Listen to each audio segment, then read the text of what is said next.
Que el Señor siga bendiciéndoles, hermanos. Buenos días. ¿Cómo están? ¿Cómo están? Muy bien, los veo contentos. Sí, será porque están en la casa del Señor, ¿verdad? Tomen asiento, por favor. Saludamos también a las personas que nos siguen por nuestra página web. A través de nuestra página, los sermones están siendo de bendición para muchas personas en el extranjero, que semana a semana recibo algún comentario, algún mensaje de alguien que ha sido bendecido por la palabra del Señor. Esta mañana vamos a ir al Salmo 32, que es nuestro tema para el día de hoy. Salmo 32, hemos titulado este mensaje, Cuando luchamos y caemos, la dicha del perdón. ¿Te ha pasado que has luchado muchas veces queriendo vencer una tentación y caíste? Bueno, el Salmo 32 habla mucho del perdón, de la confesión y del gozo que hay cuando recibimos el perdón de parte del Señor. Así que vamos a leer este Salmo, Salmo 32 en sus Biblias. Si a alguien le falta el bosquejo, puede levantar la mano para que los hermanos sugieres le alcancen su bosquejo y puedan seguir la meditación de la palabra del Señor. Dice así el Salmo 32. Bienaventurado aquel cuya transgresión ha sido perdonada y cubierto su pecado. Bienaventurado el hombre a quien el Señor no culpa de iniquidad y en cuyo espíritu no hay engaño. Mientras callé, se envejecieron mis huesos en mi gemir todo el día, porque de día y de noche se agravó sobre mí tu mano. Se volvió mi verdor en sequedades de verano. Mi pecado te declaré y no encubrí mi iniquidad. Dije, confesaré mis transgresiones al Señor, y tú perdonaste la maldad de mi pecado. Por esto orará a ti todo santo en el tiempo en que puedas ser hallado. Ciertamente en la inundación de muchas aguas no llegarán estas a él. Tú eres mi refugio, me guardarás de la angustia. Con cánticos de liberación me rodearás. Te haré entender y te enseñaré el camino en que debes andar. Sobre ti fijaré mis ojos. No seáis como el caballo o como el mulo sin entendimiento, que han de ser sujetados con cabestro y con freno, porque si no, no se acercan a ti. Muchos dolores habrá para el impío, mas al que espera en Jehová le rodea la misericordia. Alegraos en Jehová y gozaos justos, y cantad con júbilo todos vosotros los rectos de corazón. Dios bendiga su palabra.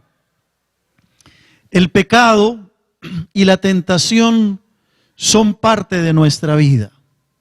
El pecado y la tentación son parte de la vida del creyente. Y no pueden ser fácilmente erradicados a menos que el Señor intervenga en la vida de una manera poderosa. Una realidad evidente es el hecho de que todos, absolutamente todos, somos vulnerables al pecado. Uno de los dramas de la vida cristiana es el de asumir posturas nada sinceras, caracterizadas por el uso de máscaras, por el uso de caretas. Podemos estar mal espiritualmente, pero asumimos posturas como si todo estuviera bien. La tendencia a usar caretas, máscaras. Nos cuesta ir donde un hermano y decirle, hermano, ora por mí porque estoy siendo tentado en esta área de mi vida. Ora por mí porque siento que le he fallado al Señor. Nos cuesta ir donde un hermano en confianza y pedirle su apoyo cuando estamos atravesando por la tentación. A veces porque creemos que si lo compartimos de esa manera nos van a acusar de algo, a veces por vergüenza, a veces porque sencillamente no tenemos el valor ni la valentía para compartir nuestras cargas y nuestras luchas. Incluso cuando le preguntamos a alguien, ¿cómo te encuentras, hermano? Bien, es la respuesta que sale inmediatamente de nuestras bocas. Cuando a veces no estamos bien, cuando a veces nos encontramos pasando un momento de tentación en la vida. Otros responden en victoria y no siempre estamos en victoria. El pecado y la tentación son parte de nuestra lucha diaria como cristianos. La palabra del Señor va a decir, el que cree que está firme, mire que no caiga. En una clara advertencia a cuidar nuestra vida, a estar atentos, a estar alertas, porque la tentación convive con nosotros. El Salmo 32, que es un salmo de David, que Pablo va a tomar algunas de esas palabras luego en Romanos capítulo 4, es junto con el Salmo 51 lo que llamamos un salmo penitente. Un salmo donde el salmista, en este caso David, abre su corazón frente a la realidad cruda del pecado, de la tentación, y pide perdón a Dios por la realidad que le toca vivir.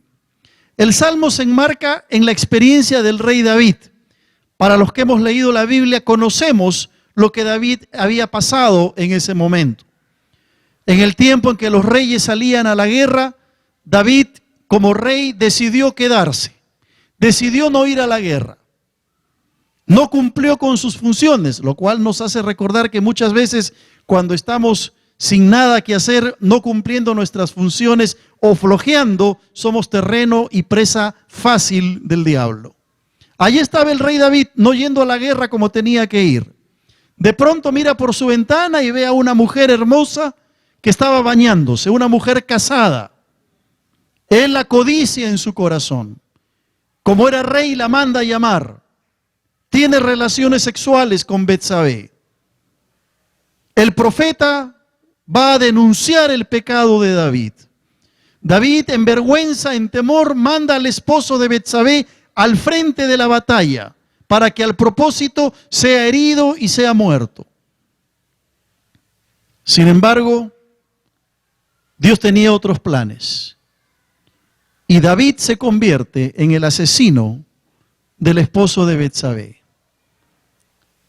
Fornicó con una mujer prohibida para él, se convirtió en un asesino y en ese contexto, confrontado por su pecado, aparecen las palabras del Salmo 32, del Salmo 51, ante una realidad que David no podía escapar: la tentación y el pecado.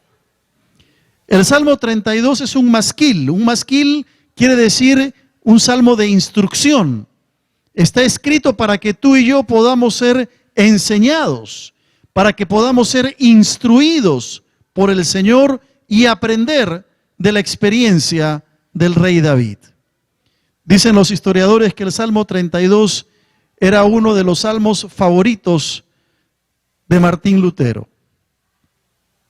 Lo cierto es que el Salmo nos va a presentar una enseñanza central, una enseñanza fundamental para cada uno de nosotros. El Salmo nos muestra la bendición que tú y yo podemos experimentar cuando nuestro pecado ha sido perdonado.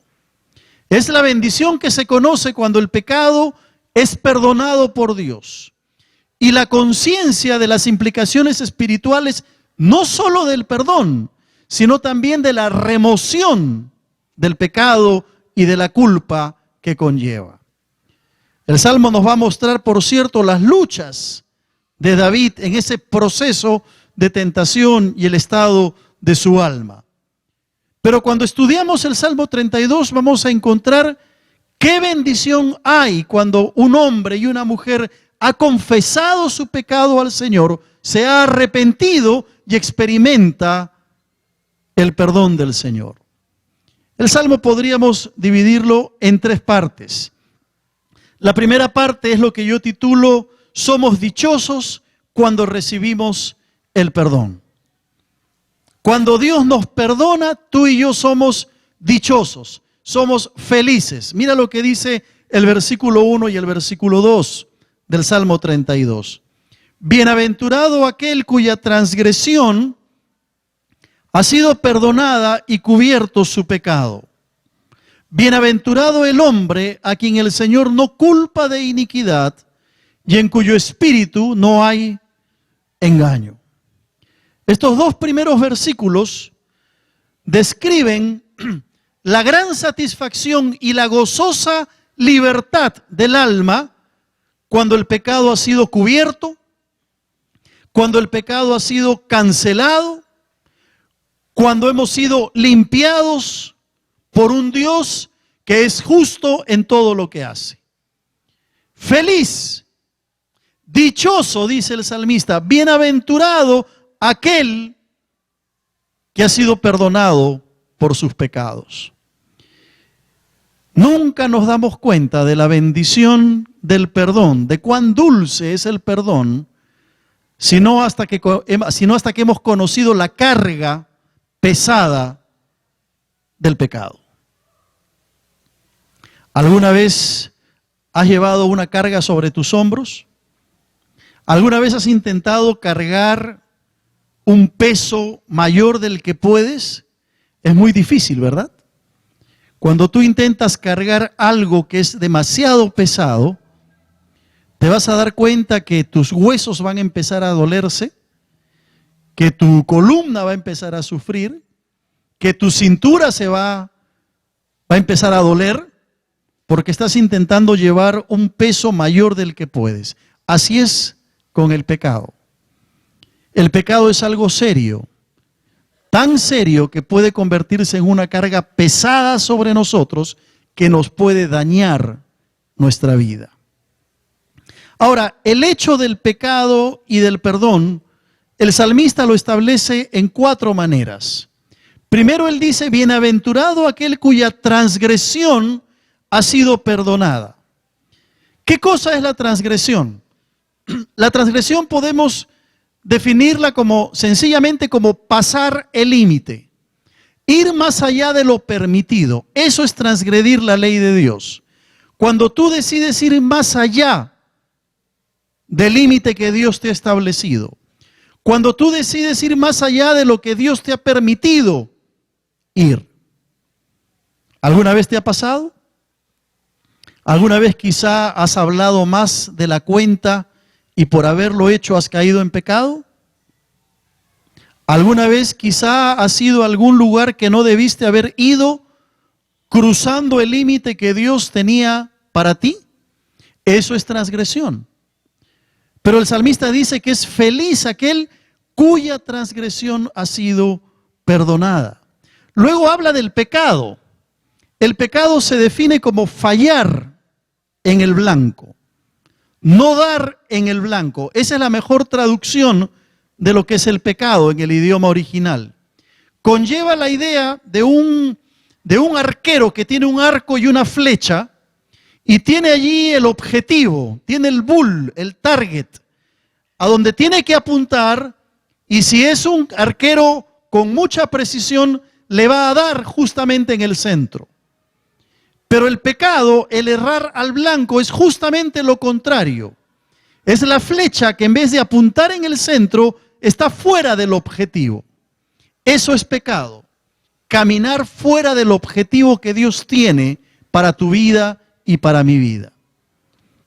El salmista dice, es feliz la persona cuyo pecado ha sido cubierto. En tercer lugar, nos habla de la iniquidad. De la iniquidad. Y en cuarto lugar, del engaño. ¿Qué cosa es la iniquidad? La iniquidad puede definirse como perversidad. Puede definirse como maldad. La iniquidad es algo que es sacado de su curso y que se pervierte.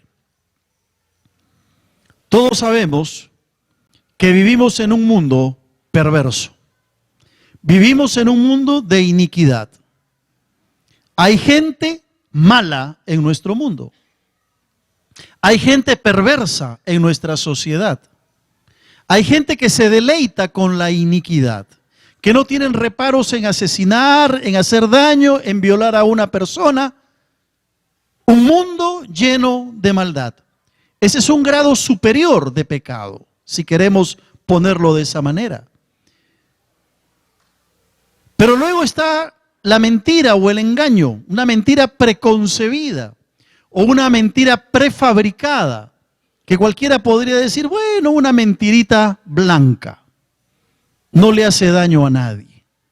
Noten ustedes cómo el salmista habla de categorías, si queremos llamarlo así, de énfasis en una misma cosa que es la desobediencia y el pecado contra Dios. Va a llamarle transgresión, pecado, iniquidad o simplemente engaño. Y dice, es feliz el hombre, la mujer, a quien el Señor no culpa de iniquidad y en cuyo espíritu no hay engaño. Ahora, ¿qué debe pasar con el pecado? Todos sabemos que el pecado tiene que ser confesado, pero mira desde la perspectiva teológica lo que la palabra de Dios enseña. El pecado o la transgresión, en primer lugar, debe ser quitada, debe ser perdonada. ¿Te acuerdas cuando Juan el Bautista, refiriéndose al Señor, dice, he aquí el Cordero de Dios que quita el pecado del mundo?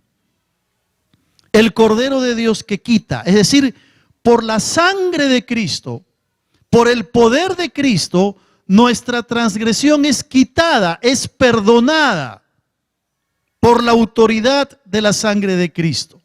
El pecado en términos generales, nos dice la Escritura, debe ser cubierto, escondido de la vista. Puedes ir a Apocalipsis en casa a mirar el texto que ahí aparece.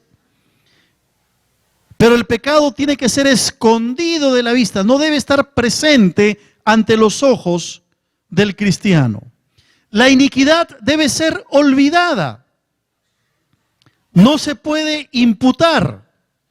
Es decir, la iniquidad tiene que ser desechada, olvidada en la vida del cristiano. Vale la pena ir a 2 de Corintios capítulo 5, versículos 17 al 19. Un pasaje que quizá conoces hasta de memoria. 2 de Corintios capítulo 5, en el versículo 17, el apóstol Pablo va a decir, de modo que si alguno está en Cristo, nueva criatura es. Las cosas viejas pasaron, he aquí todas son hechas nuevas.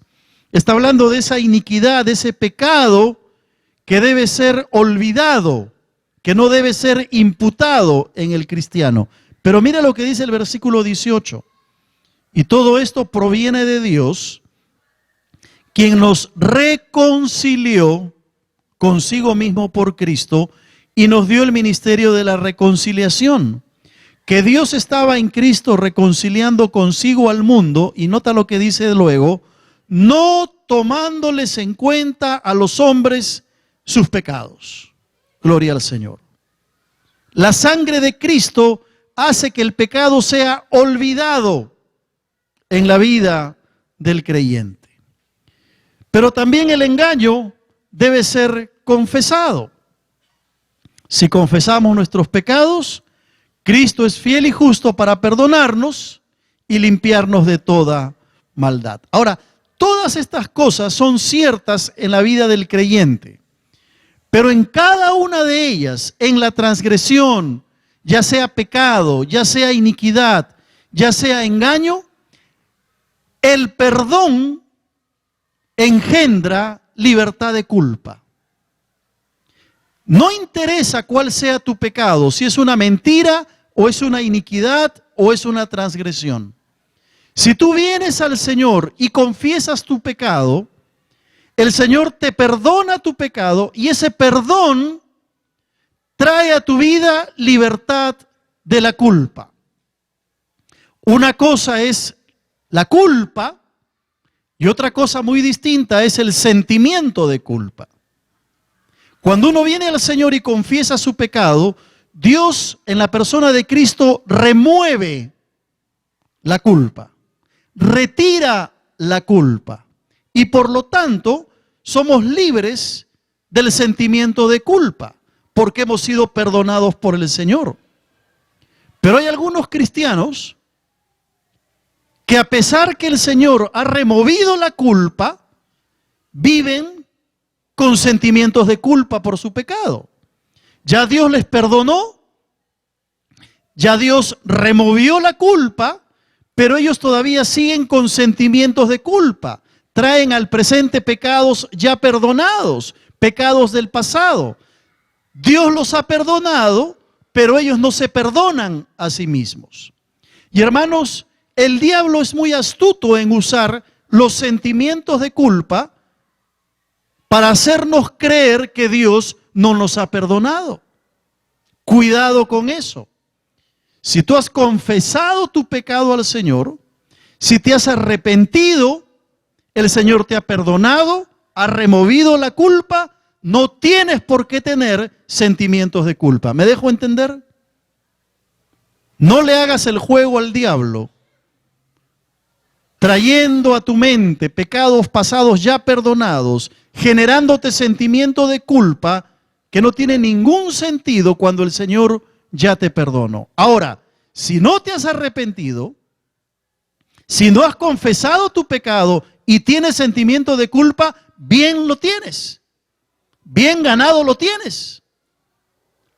Necesitas confesar tu pecado delante del Señor. Dios remueve la culpa y somos nosotros quienes tenemos que librarnos del sentimiento de culpa por el pecado ya perdonado. Pero en segundo lugar, encontramos también en el Salmo 32 que somos afectados cuando no confesamos el pecado. Somos afectados cuando no confesamos el pecado. Mira lo que dice el versículo 3. Mientras callé, se envejecieron mis huesos en mi gemir todo el día. Porque de día y de noche se agravó sobre mí tu mano. Se volvió mi verdor en sequedades de verano. ¿De qué nos está hablando? Hay un profundo conflicto que acompaña el sentimiento de culpa en el caso del salmista. Hay una crisis muy seria por la que él está atravesando. ¿Qué pasó con ese impulso inicial de callar y de silenciar la culpabilidad cuando hemos pecado? ¿Qué te sucede cuando tú cometes un pecado y no lo confiesas al Señor? Lo guardas. ¿Crees que Dios se va a hacer de la vista gorda y no te va a pedir cuentas por ese pecado? ¿Sabes lo que sucede? Ese pecado se va al subconsciente, se va a tu conciencia y empieza a expresarse y a manifestarse en malestares físicos. Fíjate lo que nos dice el Salmo en el versículo 3. Mientras callé, se envejecieron mis huesos.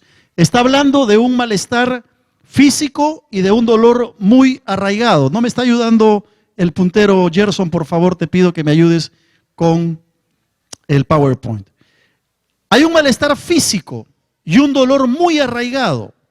En segundo lugar, hay gemidos involuntarios. En mi gemir todo el día, dice el salmista. Versículo 4, no se puede dormir. Hay reducción del vigor espiritual, tal como lo presenta. Reducción del vigor espiritual. Entonces, cuando tú no confiesas tu pecado, todas estas cosas se van a dar en tu vida. ¿Cómo te sientes cuando has pecado contra el Señor y no has confesado ese pecado? ¿Te sientes triste? ¿Te sientes mal? ¿Te sientes enfermo quizá? En algunos casos perdemos el sentido de la vida, perdemos objetividad. No podemos mirar las cosas espirituales como son. ¿No te ha pasado? Algunos empiezan a racionalizar el pecado, empiezan a justificar su pecado, tratando de encontrarle excusas. Lo que el Salmo nos está diciendo es que David, mientras cayó su pecado, se expresó en situaciones físicas en su cuerpo.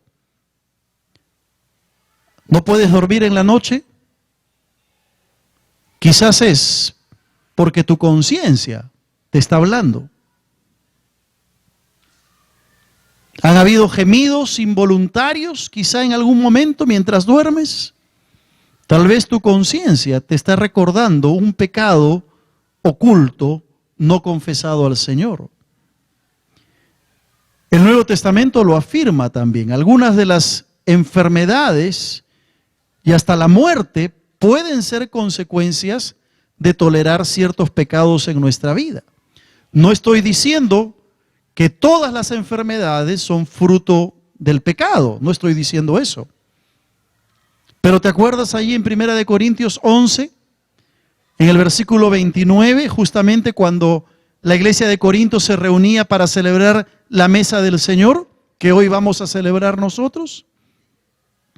Cuando la iglesia de Corinto se sentaba para participar de la cena, una iglesia carnal, una iglesia con pecado, una iglesia donde cada uno quería comer a la hora que les parecía mejor. ¿Y qué tiene que decirles el apóstol Pablo en el versículo 29 de 1 Corintios 11?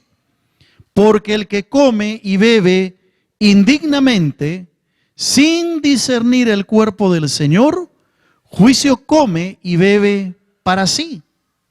Por lo cual hay muchos enfermos y debilitados entre vosotros, y muchos duermen. ¿Qué pasaba en Corinto?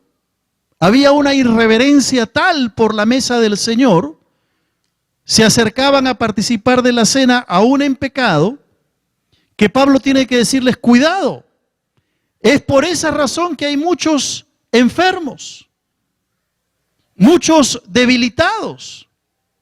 Y dice, muchos duermen, y no está hablando de los que se dormían mientras Pablo predicaba, ¿no? Está hablando de quienes se habían muerto.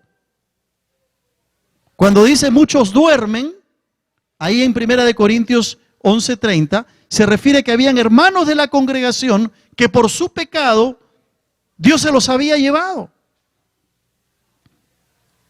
Te pregunto, ¿sientes dolor por el pecado cometido? Quizá estás luchando con un determinado pecado en tu vida, con una tentación. Sientes que le estás fallando a Dios. Déjame decirte que la tentación no es pecado. La tentación no es pecado. Se convierte en pecado cuando tú cedes a la tentación. Así que Dios conoce tu lucha, conoce el túnel oscuro por el que quizá estás atravesando en medio de la tentación. Él te comprende, quiere ayudarte, quiere que tú salgas de ese túnel tomado de la mano del Señor. Él no es ajeno a tu lucha, no es ajeno a tu angustia ni a la situación particular que te toca vivir. Pero las cosas no quedan allí. David no se quedó allí. Mira lo que dice el versículo 5. Mi pecado te declaré. Mi pecado te declaré y no encubrí mi iniquidad. Dije, confesaré mis transgresiones al Señor y tú perdonaste la maldad de mi pecado. Seguramente que por algún tiempo después de su pecado, David se empeñó en esconderlo. Conocemos la historia. Quiso ocultarlo, quiso taparlo. Y a veces nosotros también actuamos así, ¿no? Hemos cometido un pecado, pretendemos esconderlo como si Dios no lo pudiera ver. A veces por vergüenza, a veces porque estamos luchando, a veces porque tratamos de vencerlo en nuestras fuerzas, pero el pecado siempre sale a la luz. ¿Te imaginas cuán amarga fue la experiencia de David? La angustia que él sufrió por tratar de esconder su falta, su pecado. ¿Te imaginas cuán duro fue para el rey David haberle fallado a Dios y no haber confesado su pecado inmediatamente, sino que tuvo que venir un profeta de Dios para decirle, tú has cometido esto? Sufrió remordimiento de conciencia.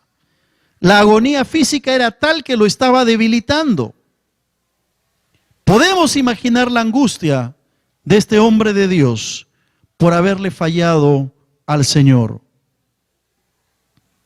Llega un momento en que no puede resistirlo más. Es confrontado por el Señor, confiesa su pecado, se arrepiente y experimenta el gozo del perdón del cual habla Primera de Juan 1:9, cuando confesamos al Señor nuestras faltas.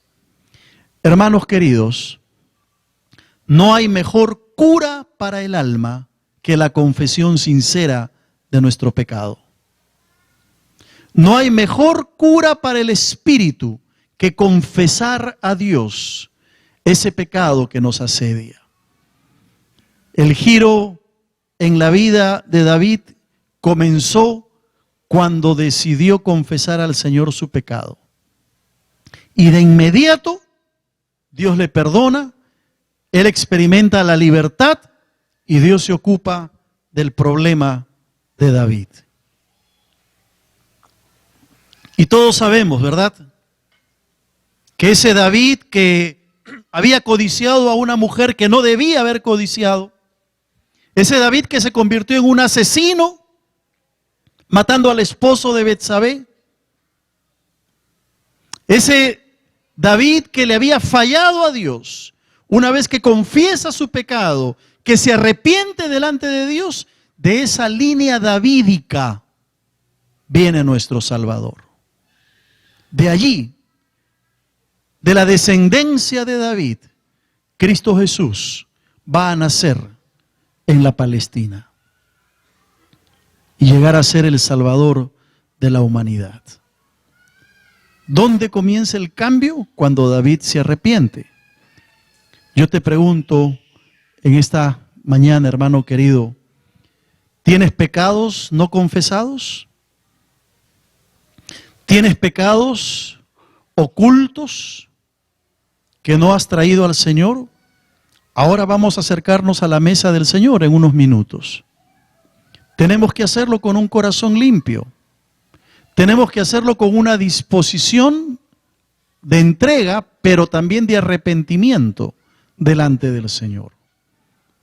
Porque el diablo es muy astuto y te va a decir, ¿cómo te vas a acercar a la mesa del Señor si tienes pecado? ¿Sabes cómo solucionamos eso?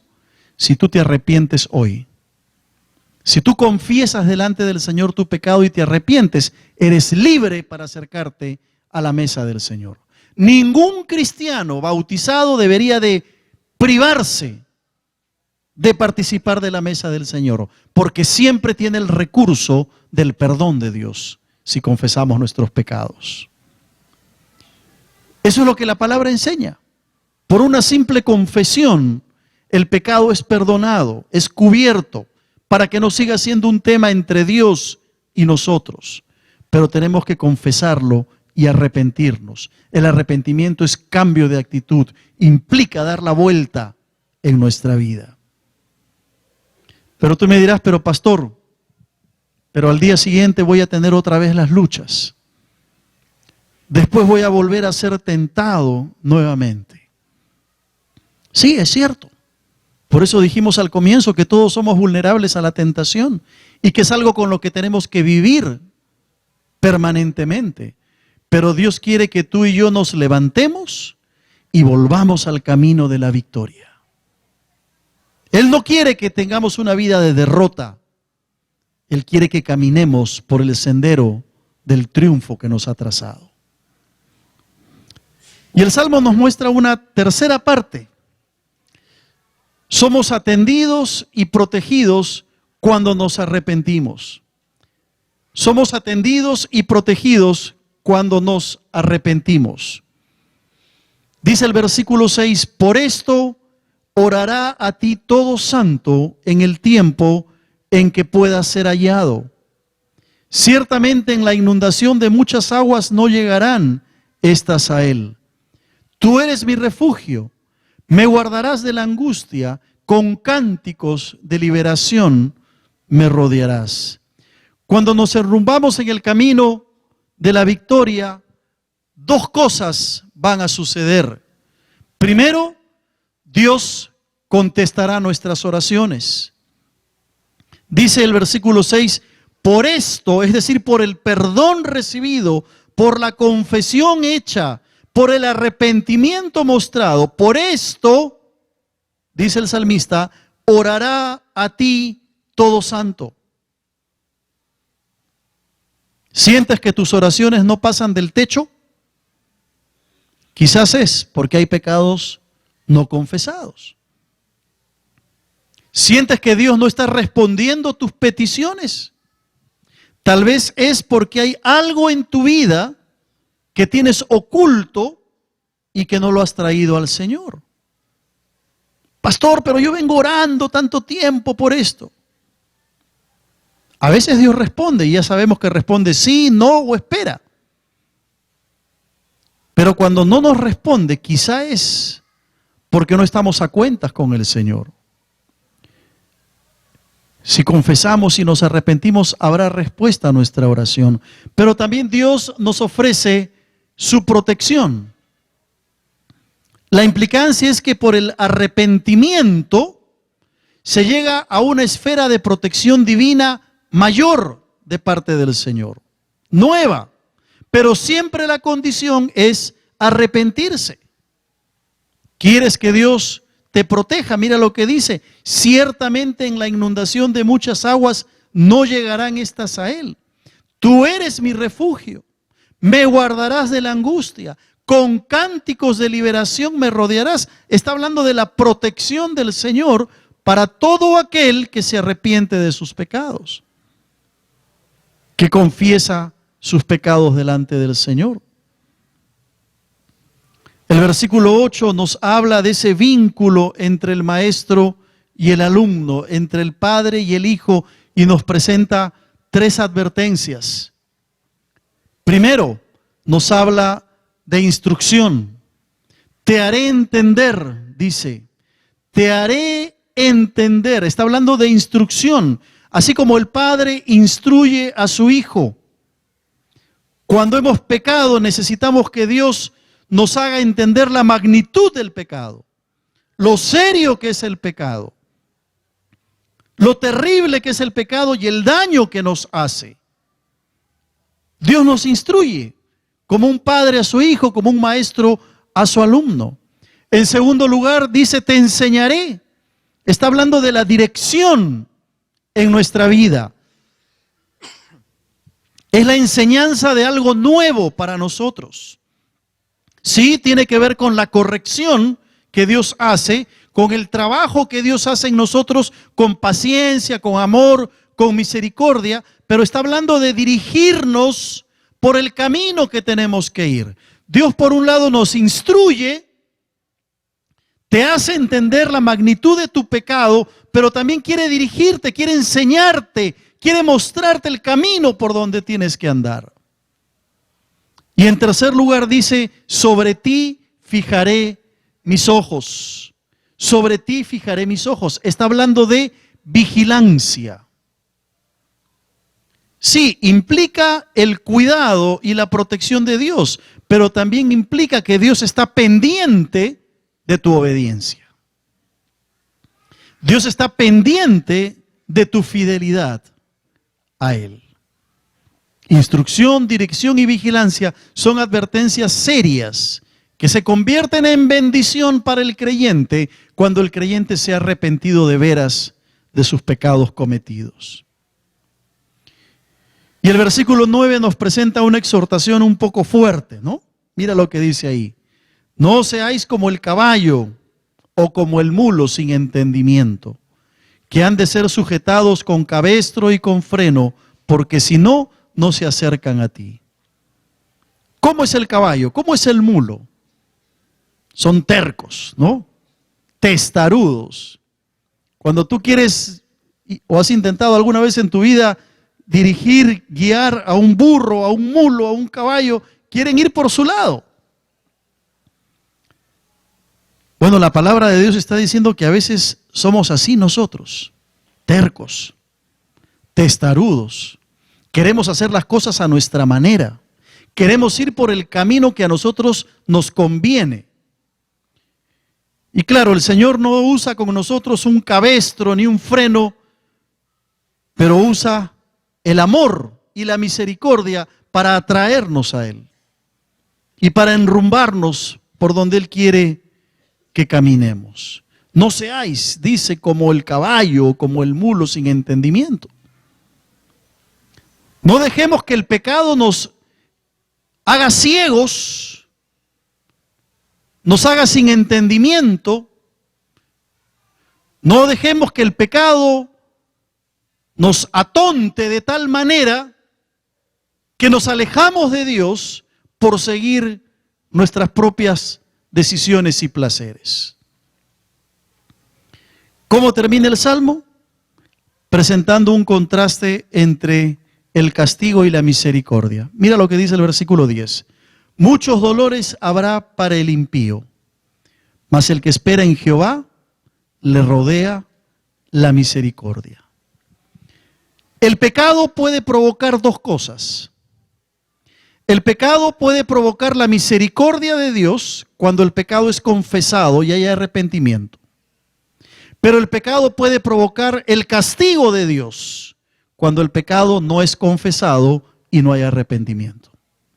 ¿Dónde está la diferencia? En la confesión que podemos hacer. ¿Qué cosa está provocando tu pecado? ¿La misericordia de Dios por confesión y arrepentimiento? ¿O quizá el castigo de Dios sobre tu vida porque te entercas como el mulo o el caballo, como dice la palabra, para seguir en tus propias decisiones? Termino en esta mañana.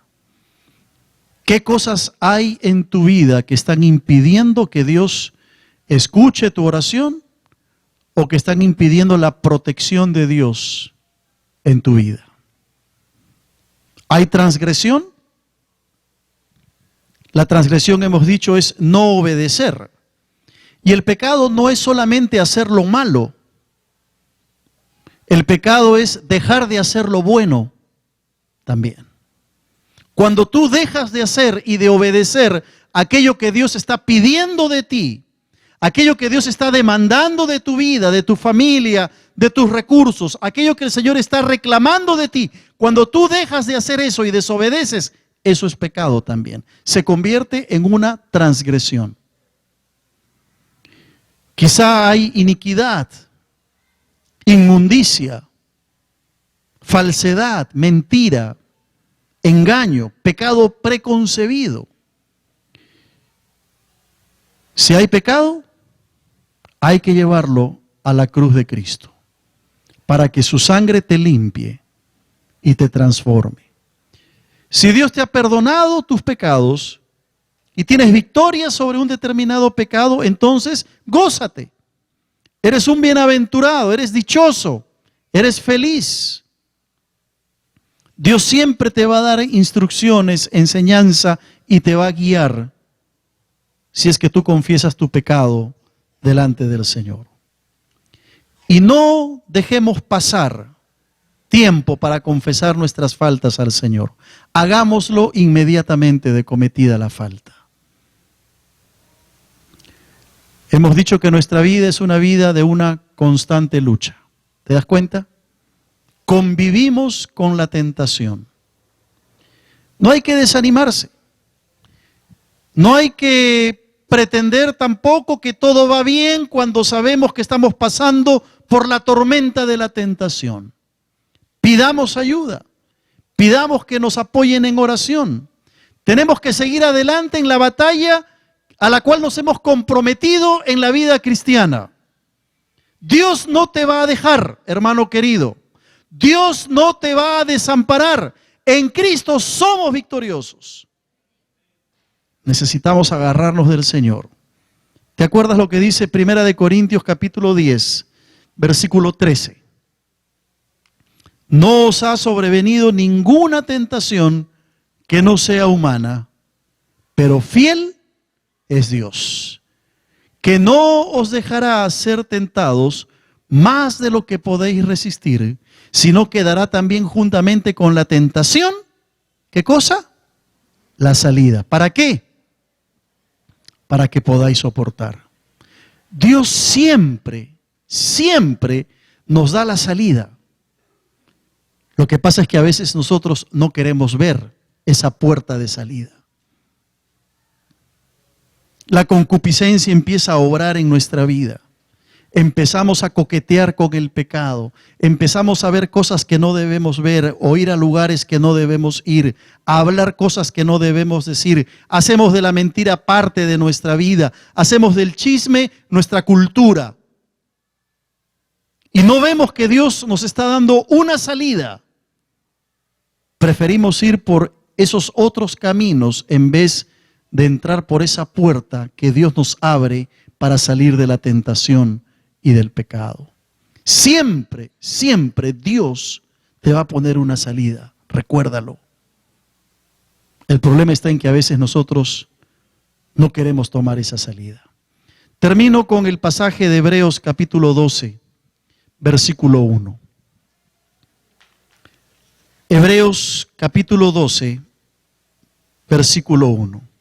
El autor de los Hebreos va a decir, por tanto, nosotros también, teniendo en derredor nuestro tan grande nube de testigos, despojémonos de todo peso y del pecado que nos asedia, y corramos con paciencia la carrera que tenemos por delante.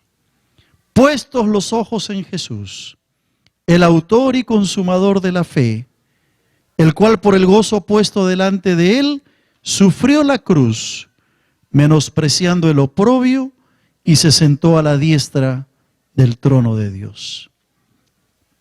Estos dos versículos demandarían otro sermón de 45 minutos, se los puedo garantizar. La palabra del Señor nos dice, teniendo en derredor tan grande nube de testigos, es decir, todos los héroes de la fe del capítulo 11, despojémonos de todo peso y del pecado que nos asedia, que nos persigue, y corramos con paciencia la carrera que tenemos por delante, puestos los ojos en Jesús. Ahí está la clave para librarnos de llevar una vida de pecado en pecado y poder entonces tener victoria sobre esa tentación que nos asedia, sobre ese pecado que nos persigue, si es que ponemos los ojos en Jesús, el autor y consumador de la fe. Amén. ¿Lo crees de corazón? Vamos a orar. Antes de acercarnos a la mesa del Señor, tengamos un tiempo de oración personal, de oración individual.